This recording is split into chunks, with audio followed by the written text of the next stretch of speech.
একজন অভিনেত্রী, তার পরিচয় নুসরাত ফারিয়া, বাংলা চলচ্চিত্রের পরিচিত মুখ। কিন্তু আজ তিনি একটি হত্যা চেষ্টা মামলার আসামি, জেলে বন্দী।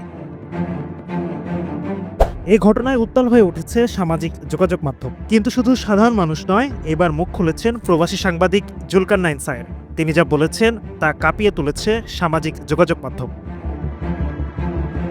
স্ট্যাটাসে তিনি বলেছেন, অন্তর্বর্তীকালীন সরকার কি ব্যাখ্যা করতে পারবে কেন অভিনেত্রী নুসরাত ফারিয়াকে গ্রেপ্তার করা হয়েছিল? তার অপরাধ কি ছিল?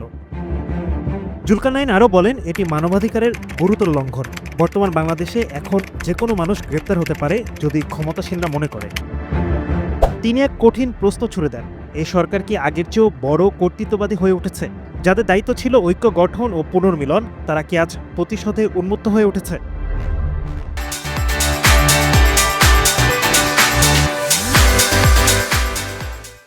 সবশেষে জুলকারনাইন সায়ের ঘোষণা দেন, ফারিয়াকে অবিলম্বে মুক্তি দিতেই হবে। তার হয়রানির জন্য ক্ষতিপূরণ দিতে হবে। কেন, যদি, কোনো কিন্তু নেই। নেটিজেনদের অনেকের প্রশ্ন, এ কেমন রাষ্ট্র ব্যবস্থা যেখানে একজন শিল্পী তার পেশাদারি দায়িত্ব পালনের জন্য জেলে যান? নুসরাত ফারিয়াকে গ্রেপ্তারের প্রসঙ্গে আরেক বিদেশি সাংবাদিক ডেভিড বার্গম্যান এই ঘটনাকে বলেন গভীরভাবে উদ্বেগজনক। তিনি বলেন, এখন আওয়ামী লীগ ঘেঁষা কেউই আর নিরাপদ নয়। ন্যায় বিচার নয়, এটা প্রতিশোধ। ব্রিটিশ সাংবাদিক ডেভিড বার্গম্যান তার ফেসবুক পোস্টে বলেছেন, সাবেক প্রধানমন্ত্রী শেখ হাসিনার চরিত্রে অভিনয় করা নুসরাত ফারিয়ার গ্রেপ্তার গভীর উদ্বেগজনক।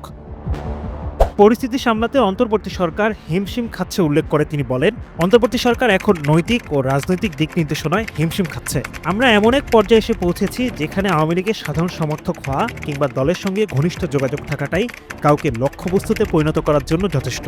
বাংলাদেশে এমন ব্যক্তিরা এখন আর নিজেদের নিরাপদ ভাবতে পারছেন না, কারণ ভিত্তিহীন অভিযোগে যে কোনো সময় গ্রেপ্তারের আশঙ্কা বাস্তব হয়ে উঠছে। জনমনে আজ প্রশ্ন, এটা কি সেই বাংলাদেশ যেখানে আইনের শাসন এক ছদ্মবেশী ন্যারেটিভে পরিণত হয়েছে? Adnan Delwar, NTV online.